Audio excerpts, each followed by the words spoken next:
Hello, I'm Ryan McEachran, and welcome back to episode 43 of The Dig. Joining us this week is my special guest, Trevor Walker, President and CEO of Frontier Lithium, where we will be talking about their world-class lithium project in northwestern Ontario. We have Stephanie Alvarez providing us with information about the much-anticipated return of in-person networking events. And we'll finish things off with 6 and 60. All this coming up right now. Just a quick note to follow us on Twitter at Mining Suppliers and LinkedIn, and subscribe to our YouTube channel to get the latest and past episodes of The Dig. Now let's throw it over to Steph. Hi, Ryan. Let's talk about trade shows in 2021. To kick off the season, MSTA Canada is hosting the Canada Pavilion at the biggest mining trade show in the world. Mine Expo 2021 in Las Vegas, Nevada will take place from September 12th to September 15th. Secondly, we have the Convención Internacional de Minería in Acapulco, Mexico, from October 19th to October 22nd. Lastly, we have Expo in Santiago, Chile, from October 25th to October 29th. I would also like for everybody to save the date for our annual forum. It will take place on November 30th at the Shangri-La Hotel in downtown Toronto. This year, it's very special. We will be one of the very first in-person events in Canada, and we will be celebrating our 40th anniversary. So again, Mine Expo, September 12th to September 15th in Las Vegas. Convención Internacional de Minería from October 19th to October 22nd in Acapulco. Expo Min from October 25th to October 29th in Santiago, Chile. And lastly, we have our own annual forum, November 30th, downtown Toronto. For any information, please contact me directly at Alvarez at mstacanada.ca. Thank you, Ryan. Thanks, Steph. The battery electric value chain is all the buzz in the media as the world looks to decarbonize. Even mining has made it onto the agenda of the recent G7 meeting held in England. And rightly so. If the forecasts are correct, we are heading for a major surge in demand for battery electric minerals. And when you look at participating in the complete value chain, the economic benefits for Canada are potentially astronomical. What I'm talking about here is from discovering the metals in the ground all the way down to the electric car assembly plant. And that is just one value chain to look at. Ontario is one province perfectly set up to fully participate in that value chain. And that is where Frontier Lithium comes into the picture, as it starts with them, with the minerals in the ground. So let's dig in now with President and CEO of Frontier Lithium, Trevor Walker. Hi, Trevor. Welcome to The Dig. Hi, Ryan. Super excited to be here. Thanks for having me on. Yeah, no, and it's a real pleasure. And I know you're a busy man, so thank you for taking the time to be here. Frontier Lithium, tell us a little bit about the project and where you're at right now. Frontier Lithium is a public company, a TSX venture listed company, headquartered out of Northern Ontario in the greater Sudbury area. Frontier's working on what's called the PAC Lithium project located in northwestern Ontario on a becoming a much more well-known jurisdiction that has really hosts the highest quality spodumene, which is a mineral that carries lithium. It's the highest quality spodumene district in North America that's coming together there. Referred to as Ontario's Electric Avenue. It's located about 450 kilometers west of the more familiar story around the Ring of Fire district. So we're situated on that last corridor in the west, about 100 kilometers away from the Manitoba border. About the project's located as the crow flies, approximately 160 kilometers north of Red Lake, a very prolific gold area, of course, here in the province. So really exciting for the company.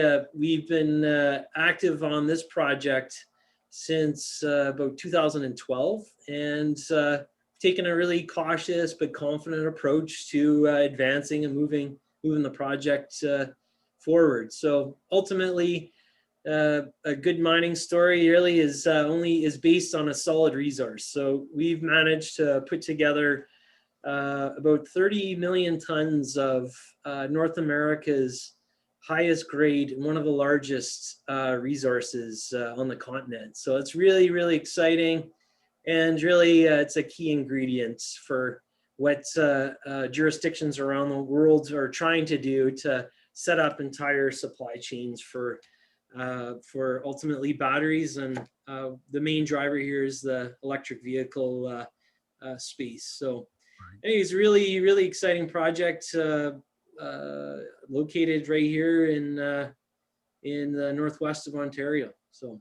Yeah, it's an exciting Canadian story that you've been nurturing, like you say, for a while. It takes time to build these projects into the quality you were talking about, and just on quality. It's a word that's used that seems to be so important to it. And what does that mean to you for this project in terms of quality?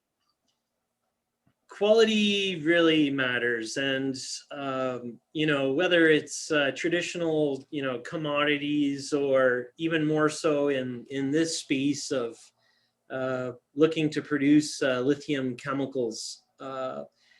Quality pays. What's really important for OEMs, especially auto OEMs or battery manufacturers, is to really have a high quality products required for precursors for batteries at a great price. So there's a direct correlation between quality and cost. So we've seen through recent work, we put out a preliminary economic assessment about 4 months ago on our project. And we identified many things, one of which was that roughly 80% of the world's chemicals for lithium come out of China.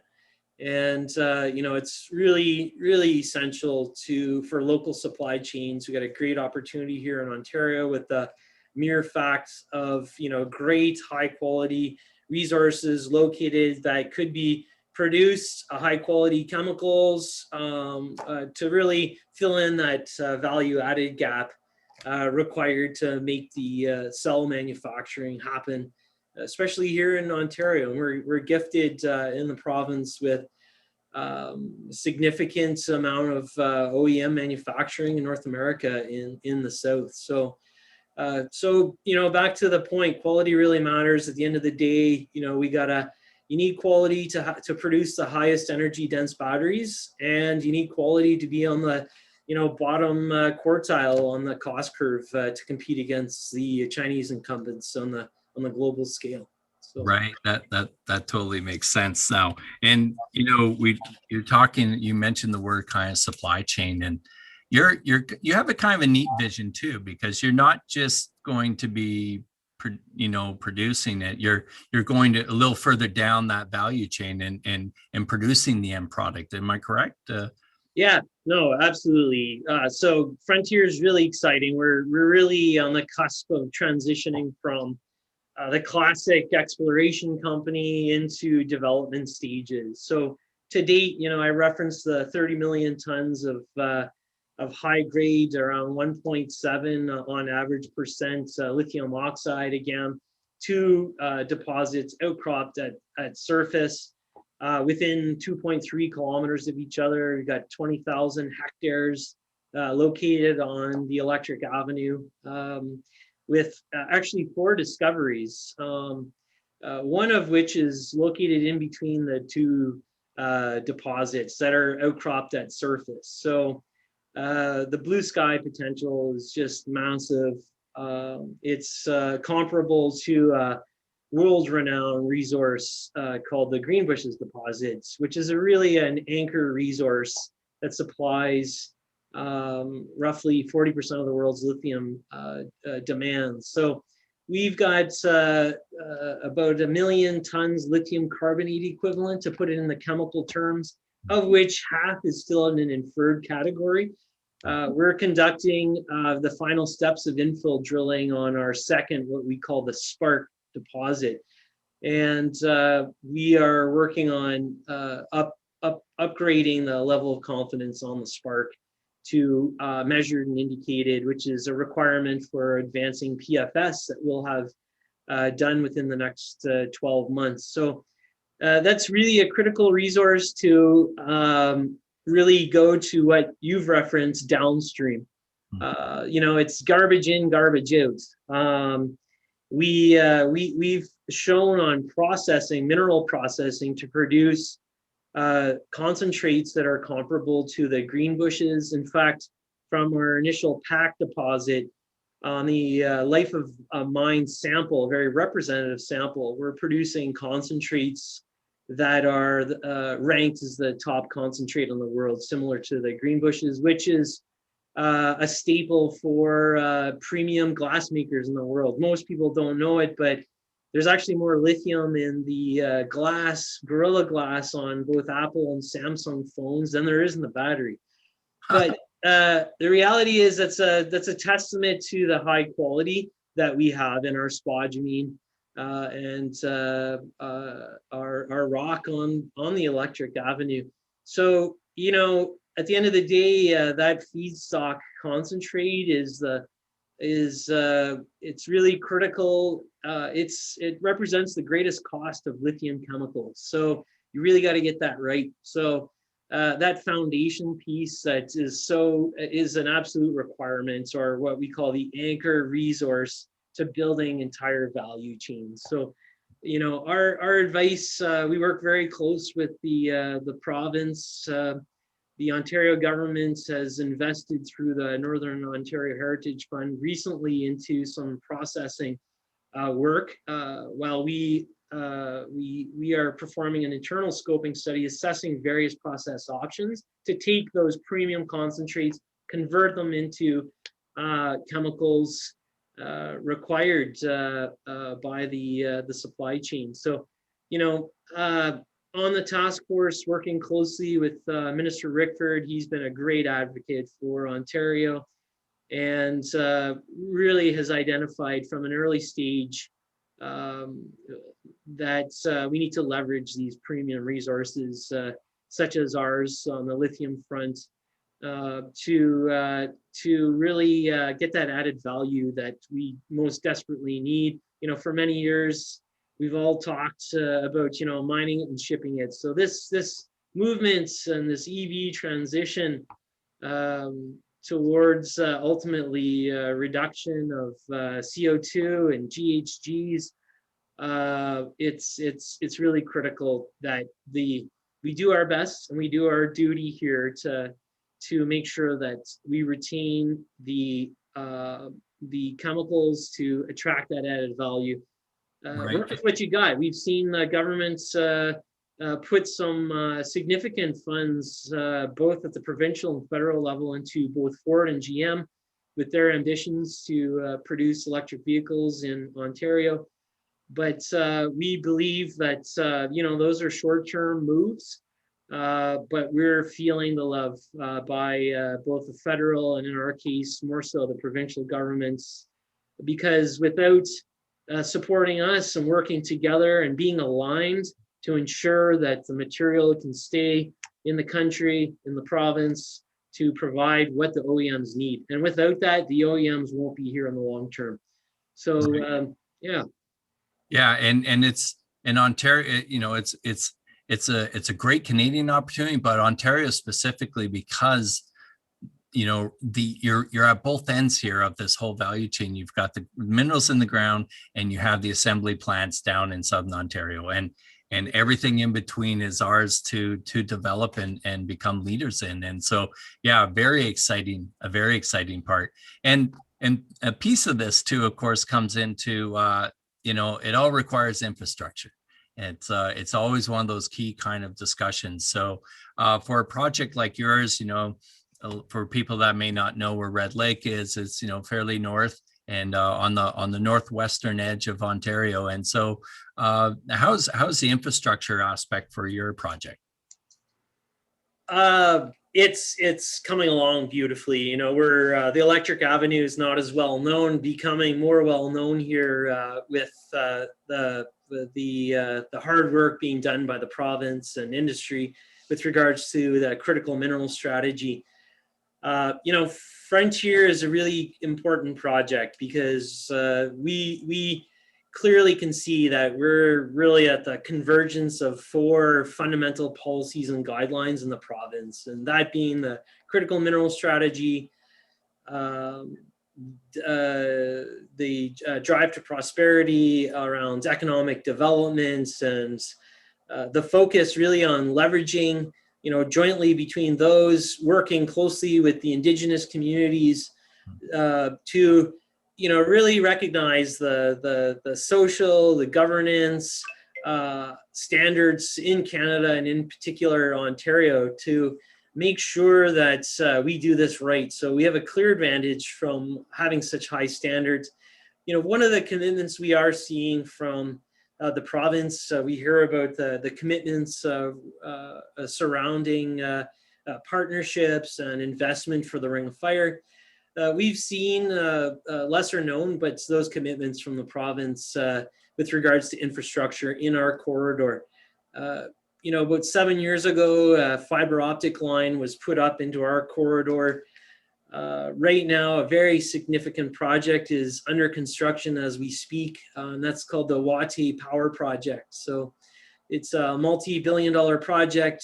Phase 2, that corridor right away for the power line actually goes right over. It's about 4 kilometers from our deposit. So that's really critical. The Wate Power Project clearly defines the commitment from governments and the local communities, 4 of which we're partnered with on our project, Sandy Lake, Deer Lake, Keewaywin, and North Spirit Lake First Nations. But it's clearly the establishment of the corridor for what's really the last step for infrastructure for the communities, and that is all-season road infrastructure. So beyond, you know, the construction or access roads for the Wate power line. So we're working close with the communities, government. One of the things we've done recently is we're initiating a scoping study and risk assessment for, again, that last step on infrastructure for all-season road access. What ultimately we are referencing as a northwestern road link for the communities. Ultimately, you know, it's really important as we develop in the far north, put the infrastructure in place, but ultimately there needs to be job opportunities for the northern communities. So we're really excited. The investment's taking place. We're a part of this, and again, back to your point, what a golden opportunity for the province. We really have the goods from raw material supply, OEMs, but ultimately to leverage to get that added value gap. So really exciting. Ontario's is being put on that global map right now as a serious contender for electric vehicle and the technology surrounding that, and obviously on the high end on mineral processing and some great innovation that we're working on around the chemical aspect. So. Right, and I'm glad you brought up the community involvement and your acknowledgement of how important it is for them to benefit from this. And what better project to work on than something that's helping us decarbonize the world? So it's like I say, a very exciting project for all stakeholders, if we want to call them that. So just kind of final here, where we have on a timeline, when do you see this that first ore kind of being shipped, so to speak? What's next here? Without putting the cart before the horse, I'll first I'll comment on kind of next steps for us, advancing pre-feasibility study that'll be done within the next 12 months. A big key component is the infill drilling on the Spark deposit. It was only 3 or 4 weeks ago, we put out an intersection, 340 meters of just shy of 1.7% lithium oxide. And that is just world class. To our knowledge, that's the best lithium intersection ever encountered in all of North America. So it's really important to get that resource in order. That's the foundation piece to everything. So that infill, I think the diamond drill in about a week is continuing on with the second phase. So by fall, we should be wrapping up that infill. Very soon, we'll have our first lithium hydroxide samples. We have a mini pilot. It's near completion. We have some final solution that's being worked on and has to get crystallized. So that's a really important piece here. It's critical to show the resource and that ability to produce battery quality chemicals.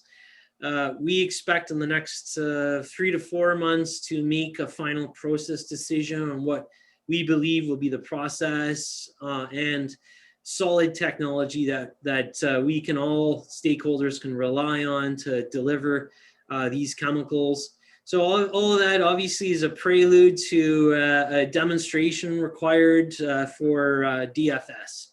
So our hopes is to have DFS completed by the end of 2023. So with a little bit of luck, some permitting work that is initiated, final collaboration agreements with our partnered communities around the project. We really look upon 2024 as a key year. Not only is it the market in a big supply deficit for not only concentrates, but even more so the chemicals. 2025 to 2023 to 2030 are really a key window that we look upon, that Frontier and Ontario need to deliver chemicals in a big way. So that hints at the window that we're pushing and working towards. We really got to manage expectations. But again, the lithium hydroxide is key for the requirements of these OEMs. It's coming in short supply. There's zero inventories in the world, and we don't see that improving anytime soon. So golden opportunity for the company, northern communities, the province, and a key asset again to retain the manufacturing in the province. So really excited. The Electric Avenue is the premium lithium in North America. So again, we're really excited. I'm really happy to tell you this story, and I look forward to future updates as we move forward. Yeah, exactly. And to your point, it sounds like you have the right support behind you, and that helps create the right direction and momentum that you require. So again, Trevor, thanks for taking the time to share this story, and I definitely would love to have you back on to give us an update when you hit another key milestone. So thank you very much for being on the day. Thanks so much, Ryan. Real pleasure, and look forward to next chat. Awesome. Take care. Now it's time for 6 and 60. Let's take a look at some of the biggest stories in the mining industry today.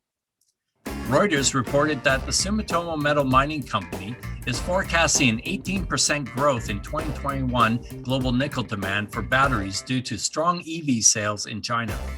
S&P Global stated that international mining companies have been spooked by growing social and political risks in the major markets such as Chile and Peru. Norilsk Nickel expects a $500 million impact as a result of Russia's new metals export taxes. The Australian government expects iron ore prices to average around $150 a ton this year, dropping to $100 by the end of 2022. Magna Gold Corp achieved full-scale commercial production at its flagship San Francisco gold mine in Mexico.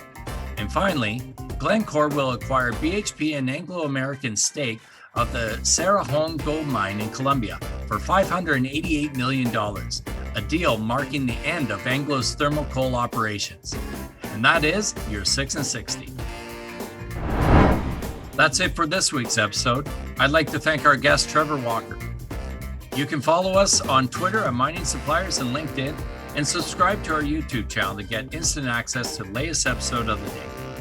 Thanks for joining us. Until next time, I'm Ryan McEachran. Take care and stay safe.